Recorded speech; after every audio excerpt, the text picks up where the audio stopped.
साथियों, जय भीम। जय भारत, जय संविधान, जय मंडल, जय जोहार, जय जवान, जय किसान, जय विज्ञान।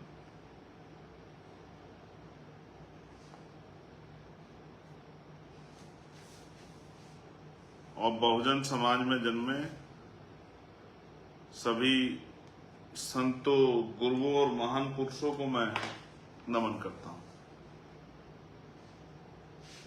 बहुत दिनों बाद मेरा ये फेसबुक लाइव है और ये फेसबुक लाइव महत्वपूर्ण है।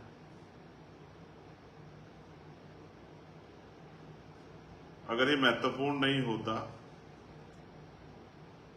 तो शायद मैं इस फेसबुक लाइव को नहीं करता। मुझे आशा उम्मीद है कि मेरे साथी इस लाइव को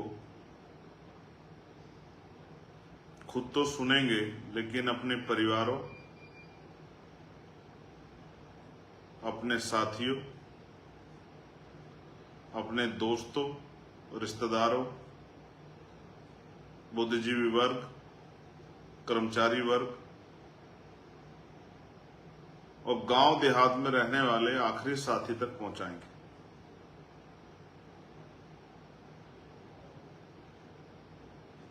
आज मेरे कंधों पे जिम्मेदारी है कि सरकार द्वारा कमजोर वर्गों के हितों के खिलाफ जो षड्यंत्र हो रहे हैं, मैं उन षड्यंत्रों को समझूं और उनको रोकने का काम करूं, अपने लोगों के हितों की रक्षा करूं। ये भी सत्य है कि मैं अपनी तरफ से पूरा प्रयास, पूरी कोशिश इसके लिए कर भी रहा हूं। अब जो वर्तमान की स्थिति है, आज हम लोग उस पर चर्चा करने के लिए और जो हो रहा है उसको जिस तरह मैं समझ रहा हूं उस तरह आपको समझाने के लिए आज आपके बीच उपस्थित हूं। माननीय काशीराम साहब ने कहा था, अगर मुझसे गलती हो जाए तो आप लोग गलती मत करना। हमारे बीच में जिन महान पुरुषों के लिटरेचर आज मौजूद हैं, तस्वीरें आज मौजूद हैं, उन महान पुरुषों को महान इसलिए माना गया कि उन्होंने समय समय पे सही डिसीजन लेके समाज के हितों की रक्षा की और समाज को दीर्घभ्रमित होने से बचाया, समाज को सही रास्ता दिखाया। हम वर्तमान में दलित और आदिवासी वर्ग में एक हलचल है और वो हलचल जो है इसलिए है कि उनको कुछ को ये महसूस हो रहा है कि उनको कुछ मिलने वाला और कुछ को ये महसूस हो रहा है कि उनका कुछ जाने वाला। तो जब किसी को कुछ पाने का अवसर मिलता है, उम्मीद होती है, तो उसके अंदर भी इच्छा जागृत होती है और जिसको खोने का डर होता है उसके अंदर भी भय पैदा होता है। मैं जब अपनी बात को शुरू करूंगा तो एक नारा लगता था, जिसकी इतनी संख्या बारी उसकी उतनी हिस्सेदारी, और एक और नारा लगता था, अर्जक संघ के लोग लगाते थे,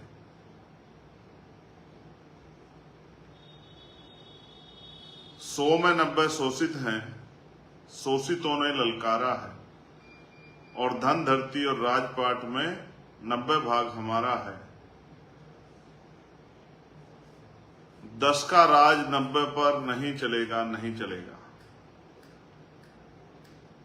ये 3 नारे बहुत इंपॉर्टेंट हैं। जिसकी इतनी संख्या भारी उसकी उतनी हिस्सेदारी। पहली बात, 100 में 90 शोषित हैं, शोषितों ने ललकारा है, और धन धरती और राजपाट में 90 भाग हमारा। और तीसरी बात कि 10 का शासन 90 पर नहीं चलेगा, नहीं चलेगा।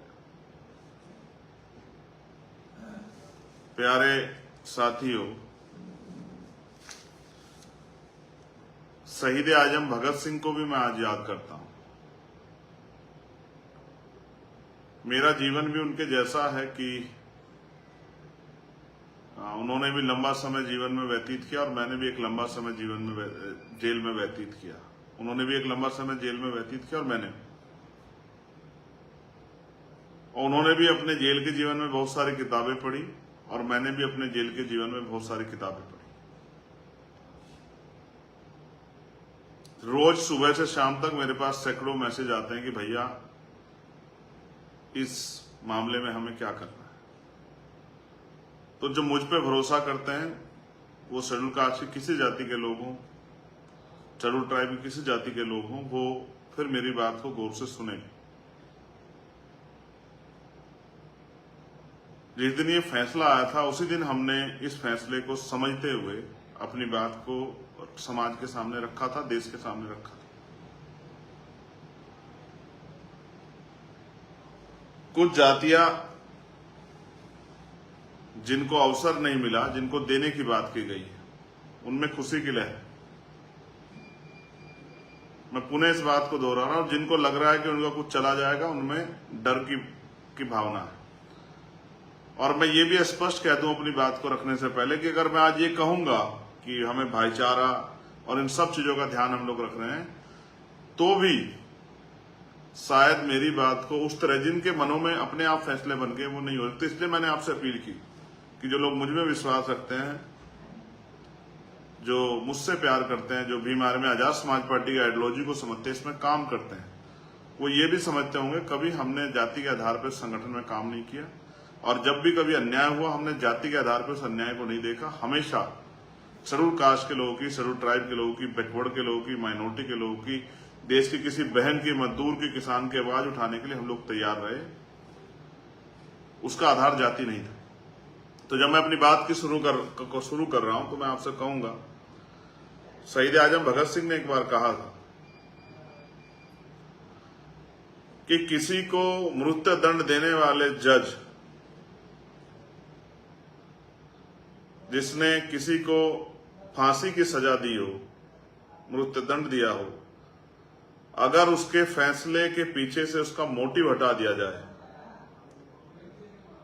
तो हत्या की सजा देने वाले जज में और सुपारी देके किसी की हत्या कराने वाले किसी दूसरे व्यक्ति में कोई फर्क नहीं रहता। दोनों हत्यारे के साथी होते हैं। अगर जज साहब किसी को फांसी की सजा का ऑर्डर करते हैं और जल्लाद उसको फांसी देता है, उसकी जान जाती है, और यहां कोई किसी को पैसे देके किसी की हत्या करा देता है, तो दोनों में बिल्कुल फर्क नहीं है अगर उसके पीछे उनका मोटिव ना हो। अब किसी भी फैसले को समझने से पहले आपको सरकार का मोटिव देखना चाहिए कि क्या सरकार वंचित वर्गों के लिए का हितैषी है या नहीं। मैं आपको याद दिलाता हूं, अब से लगभग 2 साल पहले मैंने गोरखपुर में एक प्रेस कॉन्फ्रेंस की और हमारे वो साथी जो समर्थन और विरोध कर रहे हैं वो जरूर अगर सर्च करेंगे तो उनको मिल जाएगा।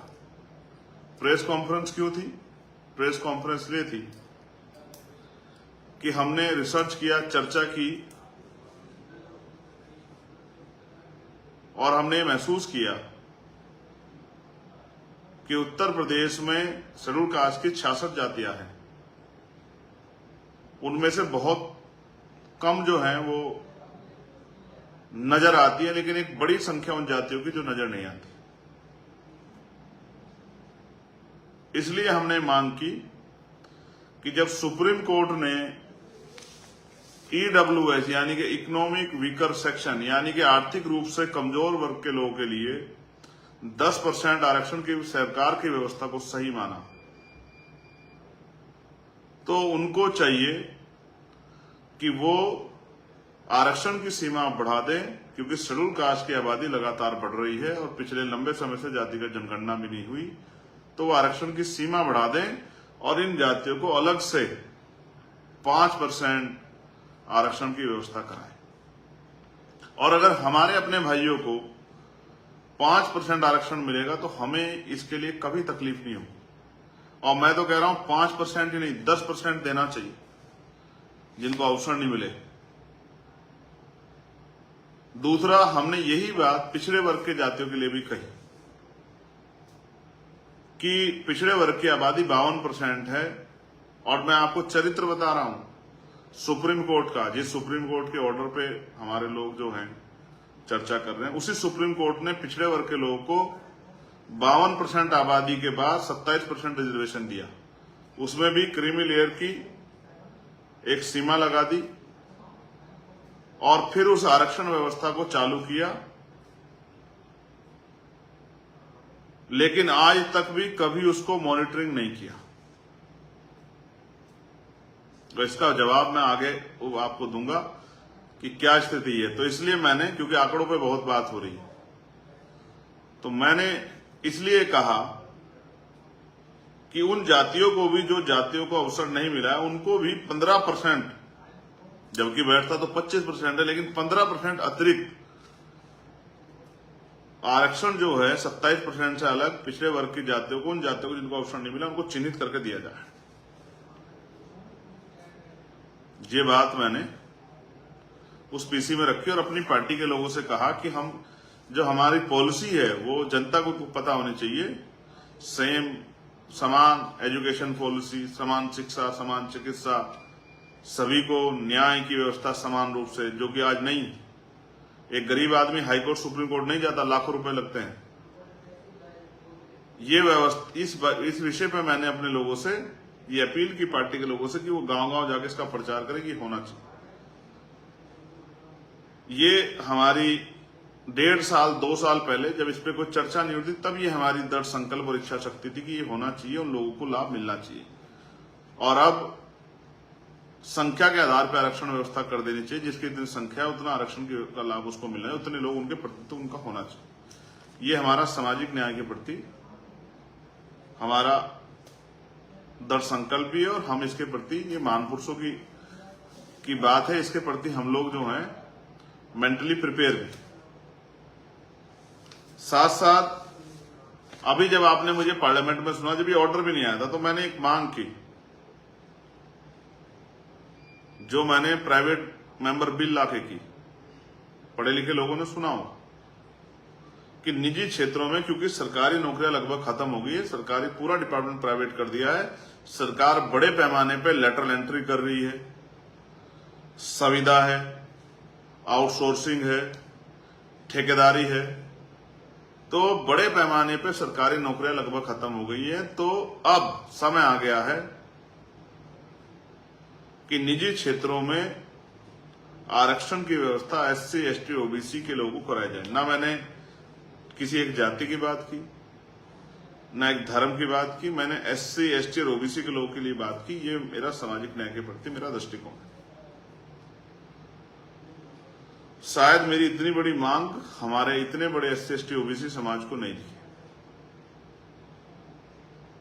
ये मांग मैंने ना अपने परिवार के लिए की, ना जिस जाति में मैं जन्मा हूं उसके लिए की, ना ही सिर्फ शेड्यूल कास्ट के लिए की। ये मांग मैंने शेड्यूल कास्ट की सभी जातियों के लिए, शेड्यूल ट्राइब की सभी जातियों के लिए और बैकवर्ड OBC अन्य पिछड़ा वर्ग की जातियों के लिए भी की, क्योंकि मैं उनकी सामाजिक हैसियत को समझता हूं और उनकी जो आर्थिक जो असमानता का वो शिकार हो रहे उसको भी समझता हूं। अब सवाल ये है कि जो व्यवस्था में आरक्षण आपको मिला, वो मांगने से मिला या उसके लिए प्रयास करने पड़े। तो आपको ये समझना पड़ेगा कि बाबा साहब अम्बेडकर ने उसके लिए एक लड़ाई लड़ी। वो मांगने से इन सरकारों ने, इन लोगों ने खुश होकर आपको नहीं दिया, उसके लिए एक लड़ाई लड़नी पड़ी। पूना पैक्ट हुआ, कम्युनल अवार्ड हमसे छीना गया, तभी आरक्षण व्यवस्था हमारे लिए हुई।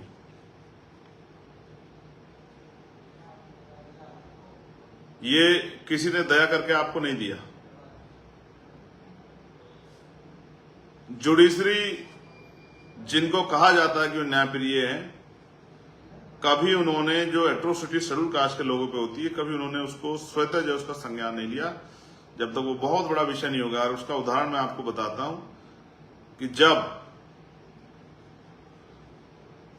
कई मामलों में सुप्रीम कोर्ट ने सु मोटो लिया, स्वतः संज्ञान लिया, लेकिन हाथरस के मामले में जब हम लोग लगातार संघर्ष करते रहे, हाथरस के मामले में जब हमने बहुत पूरे देश में संघर्ष करा, दुनिया में जो लोग रविदास धर्म के लोग रहते हैं, मुझसे अटैच करते हैं। मैंने उनको कई जगह जो है भारतीय दूतावास पे जो है जर्मनी, कनाडा, ऑस्ट्रेलिया, ऐसी कई जो है कंट्रियों में जब मैंने उनसे कहा कि आंदोलन की अपील की कि हमारी बेटी के साथ ये, बहन के साथ ये हुआ है, तब जाके हाई कोर्ट ने सुमोटो लिया। और सुप्रीम कोर्ट के में जब आया मामला तो सुप्रीम कोर्ट ने कह दिया कि हाई कोर्ट इसको अपने आप सुनेगी।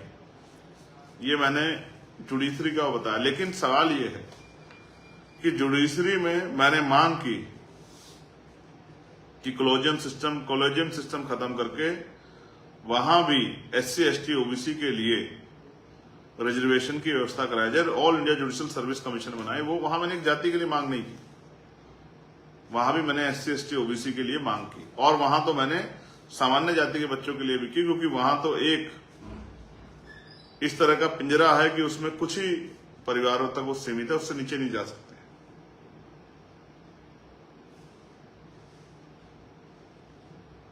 ये मेरा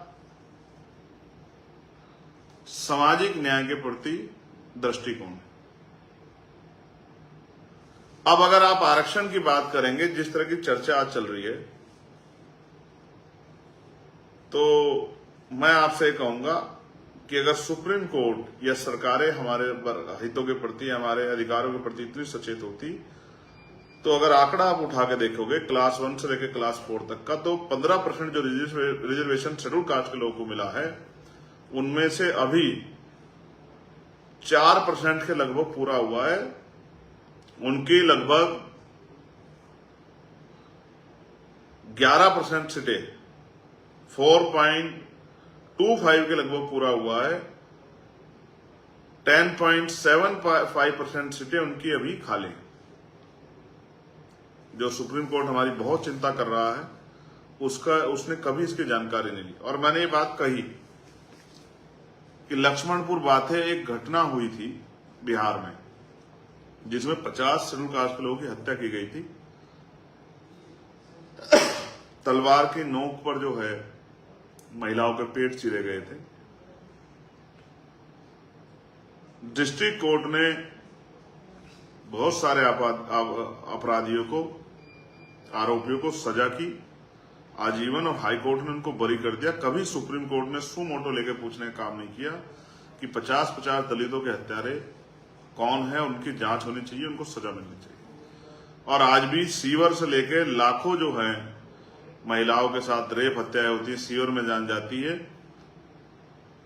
कभी भी सुप्रीम कोर्ट ने, NCRB का डाटा इतना है, तमाम जो है बजट और सब कुछ है, पुलिस है, सब कुछ है, सारे डाटा को देखते हुए आज तक भी सुप्रीम कोर्ट ने सुमोटो लेके ये सरकारों को टाइट नहीं किया कि भाई ये इस तरह से महिलाओं पे हिंसा, वो भी कमजोर वर्गों की महिलाओं पे हिंसा रोकें।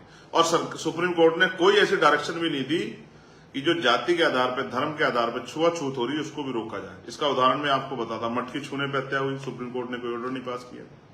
मुझे रखने पर हत्या हुई, आज भी बारात रोक दी जाती है। मंदिर जाने पे आज भी रोका जाता है, यहां तक कि राष्ट्रपति जी को भी रोका गया। इसलिए मैं कहता हूं जाति कभी नहीं जाती। कभी सुप्रीम कोर्ट ने सुमोटो नहीं लिया। इतना सुप्रीम कोर्ट आपके हितों के लिए चिंतित है। और 27% आरक्षण जो पिछड़े वर्ग को मिला है, उसमें से भी 6% पूरा हुआ है। 9% आरक्षण अभी तक उनका भी बैकलॉग आज तक पूरा नहीं हुआ। ये है स्थिति। हम इतने आगे बढ़ गए, आज हम क्रीमी लेयर की दशा में चले गए हैं। आंकड़े अगर सरकार जारी करेगी तो दूध का दूध, पानी का पानी हो जाएगा। जो अंतर विरोध आज आपस में हो गया है, वो अंतर विरोध भी लगभग काफी हद तक साफ हो जाएगा। मैं टिप्पणी नहीं करूंगा किसी पे, क्योंकि ये मेरा काम नहीं है। हम लोगों ने तो जब आंदोलन शुरू किया तो बहुजन समाज में भाईचारा पैदा करने के लिए किया, और लगातार हमने उसका प्रयास किया। और शेड्यूल कास्ट की सभी जाति को बराबर की संख्या के आधार पर जितने लोग हमसे जुड़े, उनको सम्मान भी दिया और प्रतिनिधित्व भी दिया, लीडरशिप भी उनकी तैयार की। लेकिन मैं आपको याद दिलाता हूं कि आरक्षण को समझने के लिए, आरक्षण से जो नियुक्ति निकलती हैं उसको समझने के लिए एक 13 पॉइंट रोस्टर का एक आंदोलन हुआ था, उसको भी समझना जरूरी है कि उसका इतने बड़े पैमाने पर इंटेलेक्चुअल्स में विरोध क्यों हुआ। 200 पॉइंट रोस्टर को खत्म करके 13 पॉइंट रोस्टर लाया गया, 13% रोस्टर। उसमें क्या था? उसका विरोध ये था कि रोस्टर में 7वीं जो है नौकरी शेड्यूल कास्ट के लिए आती परसेंटेज के आधार पर। और फिर सरकारों ने क्या किया, पहले पूरे यूनिवर्सिटी को डिपार्टमेंट बनाया जाता था, लेकिन यूनिट बनाया जाता था। फिर उन्होंने जो डिपार्टमेंट है छोटे छोटे अलग अलग भाग के, उनको उन्होंने यूनिट बनाना शुरू किया।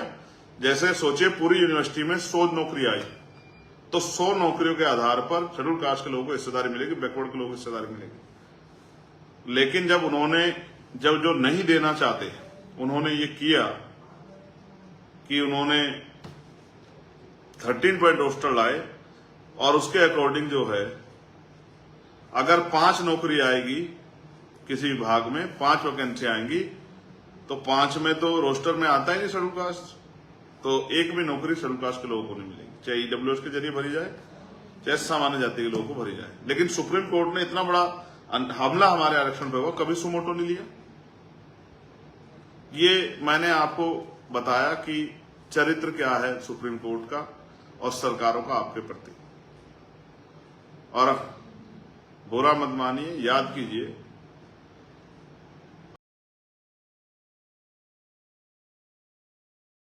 का विषय आया था, ये मैं इसलिए याद दिला रहा हूं कि हमारे लोगों को याद होना चाहिए, इस पूरे शेड्यूल कास्ट के लोगों को। तो भारतीय जनता पार्टी का एक भी मेंबर ऑफ पार्लियामेंट, एक भी मिनिस्टर आप उसके लिए ट्वीट नहीं कर पाया है, और सब लोगों ने उस बेटी का चरित्र हनन मिलकर करने का प्रयास किया। यहां तक कि जो सिटिंग एमपी थे वो भी अपराधियों के पक्ष में खड़े थे।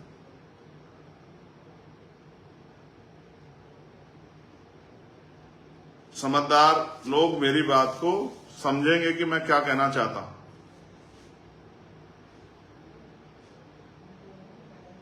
कौन किसका कितना हितैषी है, कौन किसको कितना प्रेम करता है, कौन किससे कितना जो है, कौन किसको कहां देखना चाहता है, कौन किसका कितना सहयोग करना चाहता है। पिछले नेताओं का मैं टिप्पणी नहीं करूंगा, मैं अपने बारे में आज आपसे कहूंगा। आज जो स्थिति उस मामले को देखते हैं, सुप्रीम कोर्ट का ऑर्डर आया वर्गीकरण और क्रीमी लेयर, और एक जज साहब तो और आगे निकले, कहा कि एक बार जिसके बच्चे को मिल जाएगा उसको दोबारा नहीं मिलेगा।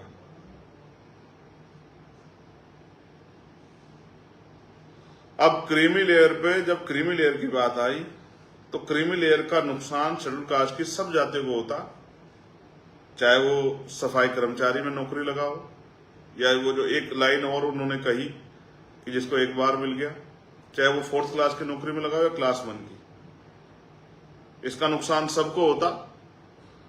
तो सभी लोग इसका सामूहिक रूप से विरोध करते हैं।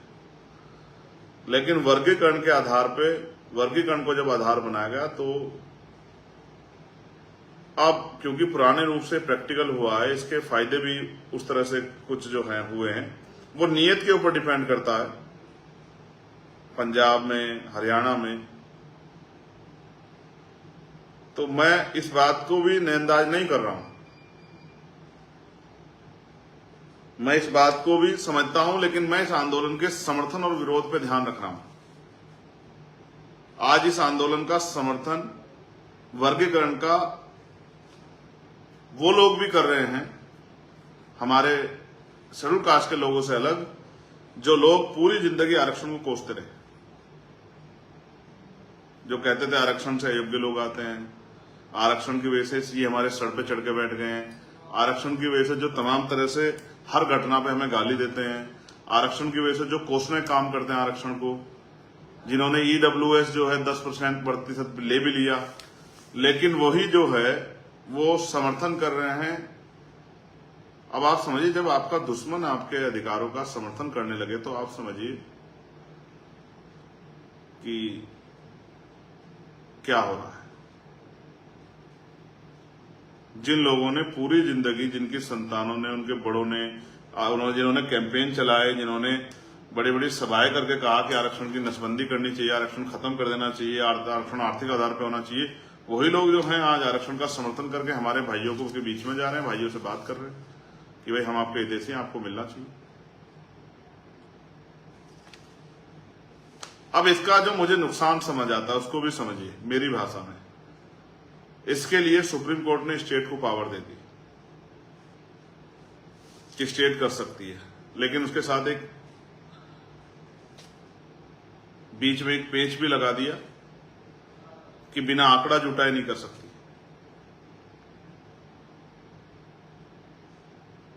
आंकड़े कैसे जुटेंगे? जब जातिगत जनगणना होगी। भाई जब तक जातिगत जनगणना नहीं होगी तब तक तो आपको कैसे पता लगेगा किसको कितना लाभ मिला है? तो पहले आप जातिगत जनगणना कराएंगे। इसके लिए मेरे पास एक और उदाहरण है। जैसे आर्थिक आधार पर जब आरक्षण आया तो वो एंटी कॉन्स्टिट्यूशनल था, असंवैधानिक था, क्योंकि आरक्षण का जो आधार है वो छुआछूत है, वो भेदभाव है, वो प्रतिनिधित्व है। लेकिन क्या सामान्य जातियों का प्रतिनिधित्व कम है? क्या उनके साथ छुआछूत होती है? क्या वो शैक्षिक रूप से पिछड़े हुए हैं? ना उनके साथ छुआछूत होती, ना वो शैक्षिक रूप से पिछड़े हुए हैं, और ना ही उनका प्रतिनिधित्व कम है। लेकिन वो इस देश में इसी सरकार ने लागू किया जो सरकार पिछले दरवाजे से इसका समर्थन कर रही है। तो मेरा कहना यह है कि इसका सबसे बड़ा नुकसान मुझे नजर आता है वो ये, स्टेट को अगर पावर दोगे तो स्टेट जैसे उत्तर प्रदेश में मुलायम सिंह जी की सरकार में 17 ओबीसी की जातियों को शेड्यूल कास्ट में जोड़ दिया गया, फिर सुप्रीम कोर्ट ने उसको रोक दिया, और भी कई सरकारों ने इस तरह का प्रयास किया। तो सुप्रीम कोर्ट ने उसको इस बात के साथ खत्म कर दिया गया। हम भी ये कहते थे और आप सब लोग भी जानते, पढ़े लिखे सब लोग ये कहते थे भाई ये नहीं हो सकता, क्योंकि इसकी पावर तो राष्ट्रपति जी को है, संसद को, ये तो स्टेट गवर्नमेंट को है ही नहीं।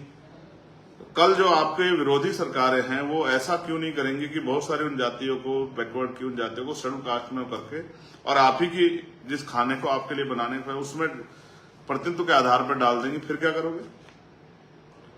मेरी ये मानना है कि ये पावर संसद को ही रहनी चाहिए। इसकी जो पावर है कॉन्स्टिट्यूशन की, कॉन्स्टिट्यूशनली जो पावर है वो संसद को रहनी चाहिए, राष्ट्रपति जी को रहनी चाहिए। स्टेट गवर्नमेंट तो बहुत सारी जगह पे आपकी हितैषी नहीं है, और कौन सी गवर्नमेंट आपकी हितैषी आप बेहतर जानते हैं। उसका उदाहरण ये है कि आपके बच्चों के स्कॉलरशिप बंद हुई, किसी को फर्क नहीं पड़ा, एजुकेशन का बजट बंद हुआ, किसी को फर्क नहीं पड़ा, स्कूल इतने बंद कर दिए, किसी को फर्क नहीं पड़ा, तमाम तरह की चीजें और प्रयास किए, किसी को फर्क नहीं पड़ा। इसलिए मैं आपसे कह रहा हूं कि जमीन पे जाके आप देखेंगे तो आपको और एट्रोसिटी और तमाम चीजें तो वो आपके सामने रहेंगी, और किस तरह से आज भी कच्चे मकानों में रहते हैं, तमाम तरह की परेशानियां होती है। मैं उस बात को आप और मैं जानते हैं। अगर इतना जो अच्छा होता तो फिर हमारे लोगों को मैला नहीं उठाना पड़ता, कटर में नहीं जाना पड़ता, ठेकेदारी पे 5,000 7,000 में काम नहीं करना पड़ता। ये तकलीफ भी जो है नहीं होती। तो स्टेट को इसकी पावर देना, ये खुद में एक अंतर विरोध खड़ा करना है। कल कहीं बिना आंकड़ा जुटाई कर दिया जाएगा तो उस तरह से फिर कोर्ट में जाके इसको जो है, इसको फिर से इसमें रोक लग जाएगी। तो इसकी पावर जो है वो स्टेट में नहीं होनी चाहिए, सेंटर पे होनी चाहिए। दूसरा, मैं कहता हूं सेंटर को, अगर सेंटर हमारे भाइयों को देना चाहता है तो हम तो रेडी बैठे कि वो दे, वो जातिगत जनगणना कराए, उसके आंकड़े देखे और उसके आधार पर जिन जातियों को नहीं मिला उनको दे, स्पेशल ट्रीटमेंट के तौर पे दे, और 2-4% नहीं 10% दे। लेकिन भाइयों को लड़ा के, भाइयों को आपस में आमने सामने लाके अगर सरकार ये सोचती है कि वो सफल हो पाएगी तो ऐसा हम लोग नहीं होने देंगे।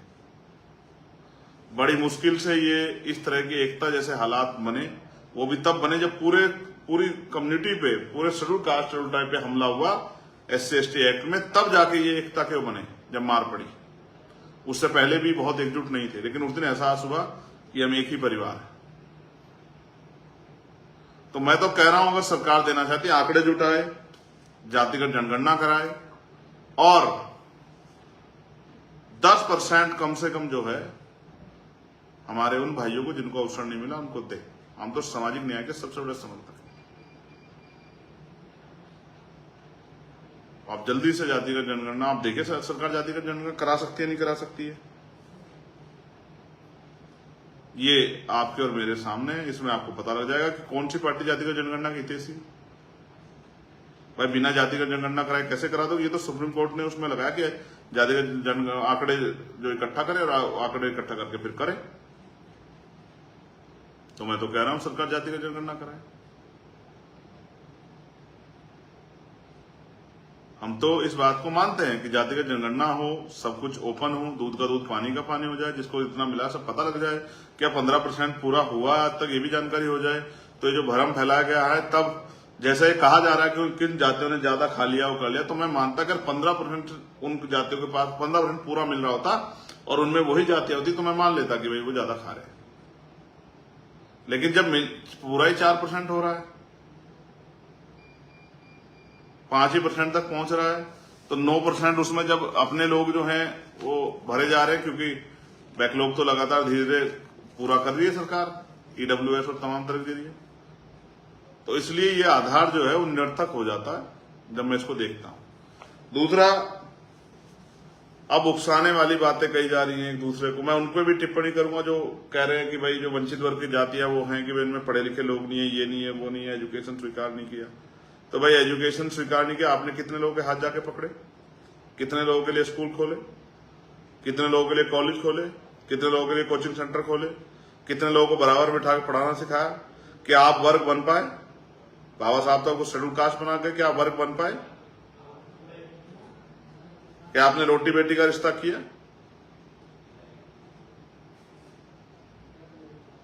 क्या आपने सोशल रिस्पॉन्सिबिलिटी को निभाया? क्या आपने पे बैक टू सोसाइटी किया? इसका जवाब आप पे है। क्या आपने अपने आखिरी भाई का हाथ पकड़ा? क्या आप उनकी बस्ती में गए, उनके बीच में बैठे, उनकी परेशानी को सुना, समझा, उनके साथ खड़े होने का प्रयास किया, उनकी तकलीफ को अपनी तकलीफ माना? तो जब आप इसको देखोगे तो आपको समझ आएगा हमने तो ये काम किया है।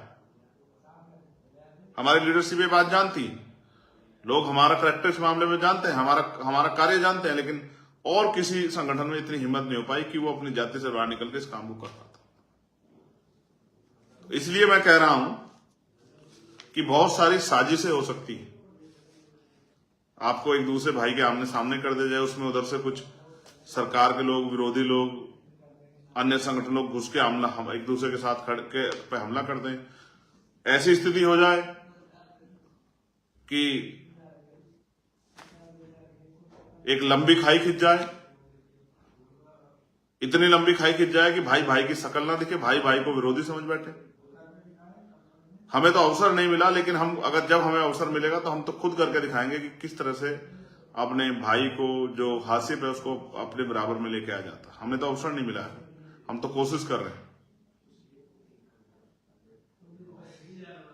हम तो कोशिश करके प्रयास कर रहे हैं कि अगर हमें मौका मिले और इसके लिए हम राजनीतिक शक्ति इकट्ठा कर रहे हैं तो हम ये करके दिखाएं।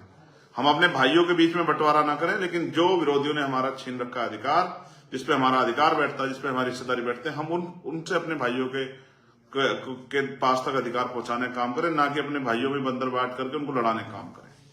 ये काम तो विरोधियों का है, वो अपना काम कर रही है।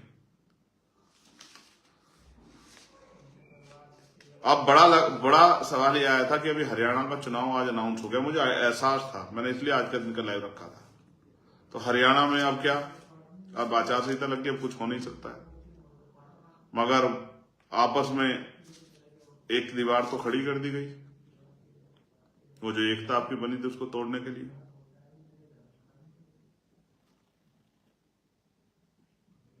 आप पे क्या भरोसा है कि चुनाव के बाद सरकार जो है, जो बंद दरवाजे से आपको कह रही है कि हम आपके साथ हैं, और माइक पे कह रही है कि नहीं हम इसको पे अभी तय नहीं कर पा रहे हैं, आपको क्या लगता है कि वो इसके बाद पे अध्यादेश नहीं लाएगी, या इस चुनाव के बाद आपकी वोटों को लेके फिर अपने तरीके से काम नहीं करेगी?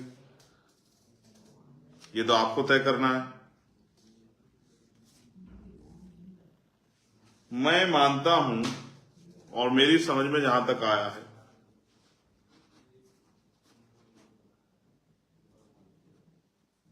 कि जब आपके आगे दाना फेंका जाए तो शिकारी आपका शिकार करना चाहता है। ना कि आपको पाल पोस के मजबूत करना चाहता है। इसलिए मैं समाज से कहूंगा, अपने शेड्यूल कास्ट शेड्यूल ट्राइब के हर भाई से, कि वो एक दूसरे पे टिप्पणी ना करें, एक दूसरे को बुरा ना कहें और अपने अपने अधिकारों के प्रति संवैधानिक मर्यादाओं में जो संघर्ष वो कर रहे हैं उसको करते रहे। दूसरा, आजाद समाज पार्टी, भीम आर्मी सरकार के षड्यंत्र को समझती है, सरकार की चालों को, साजिशों को समझती है और भविष्य में कुछ ऐसा ना हो जाए उसको भी ध्यान में रख के सचेत है। इसलिए आजाद समाज पार्टी निजी क्षेत्रों में आरक्षण की व्यवस्था की जाए और इसके लिए सरकार को झुकाने का काम, सरकार को मजबूर करने का काम किया जाए और आरक्षण की सीमा बढ़ाई जाए। जिन भाइयों तक नहीं पहुंचा उनको 10% आरक्षण की सीमा बढ़ा के 15% से अतिरिक्त 10% आरक्षण की व्यवस्था उन जातियों के लिए की जाए। ऐसी जो है हमारी सोच है और उसके लिए 11 सितंबर को हम लोग दिल्ली में एक ऐतिहासिक आंदोलन करेंगे। हमें भीम आर्मी आजाद समाज पार्टी की शक्ति पे समाज के बुद्धिजीवी वर्ग के, जो बुद्धिजीवी वर्ग की सोच रहा है, मुझसे उम्मीद कर रहा है कि भाई चंद्रशेखर आजाद जो हमारा बेटा है वो हमारे अधिकारों के प्रति क्या सचेत है या नहीं है, या उसको फिक्र है या नहीं है। मैं उन सबसे भी कहना चाहता हूं कि जब तक मेरे शरीर में लहू का आखिरी कतरा है, ना तो मैं अपने भाइयों को लड़ने दूंगा और ना ही मैं इनके अधिकारों को दुश्मन की साजिशों का शिकार होने दूंगा। और जो भी आरक्षण के खिलाफ षड्यंत्र करने का काम करेगा उसको दिन में तारे दिखाने का काम हम लोग जो हैं वो करेंगे और एक बहुत ऐतिहासिक आंदोलन हम लोग 11 सितंबर को दिल्ली में करेंगे। ये खेल बहुत हो गया कि हम लोग 15% में लड़ते रहे। हम लोग 15% में नहीं लड़ेंगे आपस में। हम लोग शेड्यूल कास्ट के लोगों के लिए 25% आरक्षण की व्यवस्था शेड्यूल कास्ट और शेड्यूल ट्राइब के लिए की जाए। इसके लिए हम लोग संघर्ष करेंगे और अपने भाइयों को भी उनका हिस्सा दिलाकर रहेंगे। मैं आजाद समाज पार्टी, भीम आर्मी और अपने बहुजन समाज से, बुद्धिजीवी वर्ग से कहूंगा कि किसी भी तरह की टिप्पणी अपने भाइयों पर ना करें। कल हमारे भाइयों को जब सरकार का खेल उनकी समझ में आएगा तो उनको एहसास हो जाएगा कि सरकार उनके साथ किस तरह खेल रही थी, सरकार उनकी कितनी हितैषी है और सरकार उनसे वोट के अलावा कोई और मकसद रखती है नहीं रखती है। बहुत सारे लोगों को इतनी बार मौका मिला, फिर भी आज हम इस हालात में क्यों, इसका जिम्मेदार कौन है?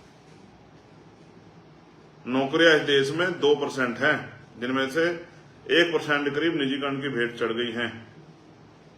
बहुत सा बड़ा सेक्टर प्राइवेट हो गया और बहुत सारे बैंक अभी प्राइवेट सेक्टर में करने के लिए उनको मर्ज करने की तैयारी कर दी। बहुत सारे स्कूल बंद हो रहे हैं। आने वाले समय में कोई कहीं किसी डिपार्टमेंट में सरकारी नौकरी बचेगी, सब सेक्टर प्राइवेट हो जाएगा। तब आपके बच्चे क्या करेंगे, मुझे इस बात की भी चिंता है।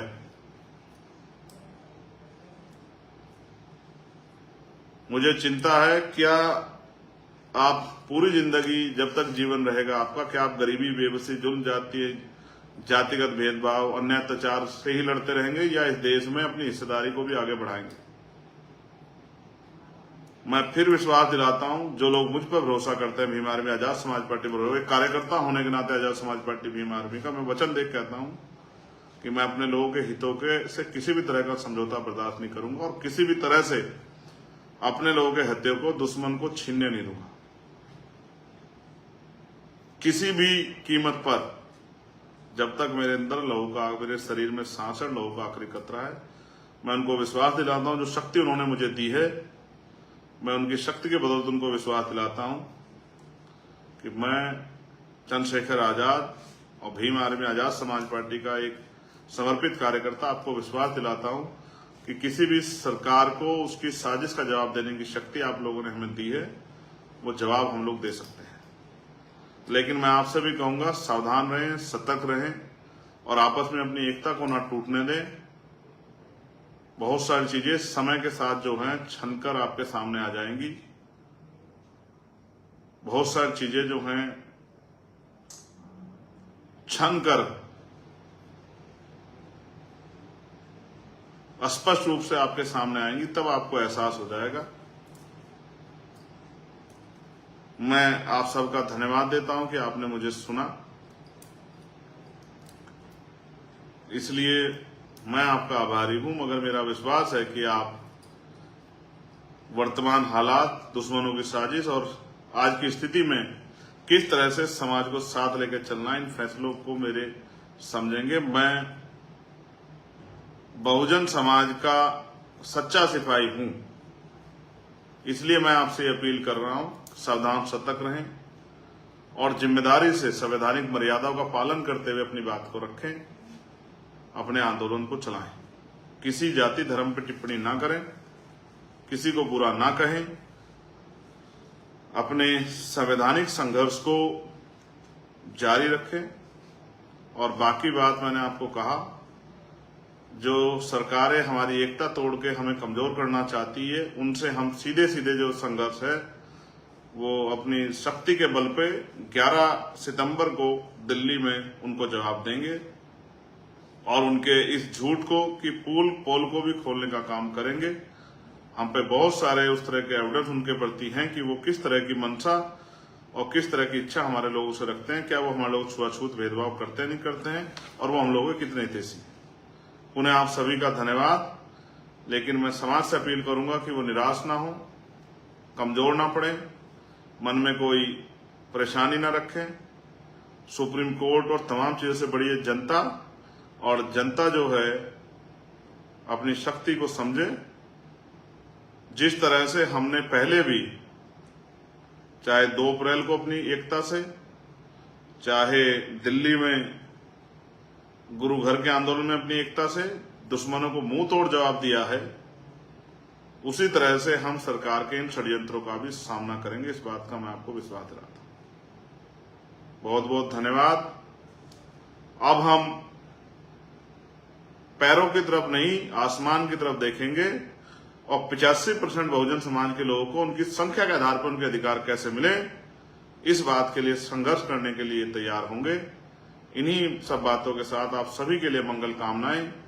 जय भीम, जय भारत, जय संविधान, जय मंडल, जय जोहार।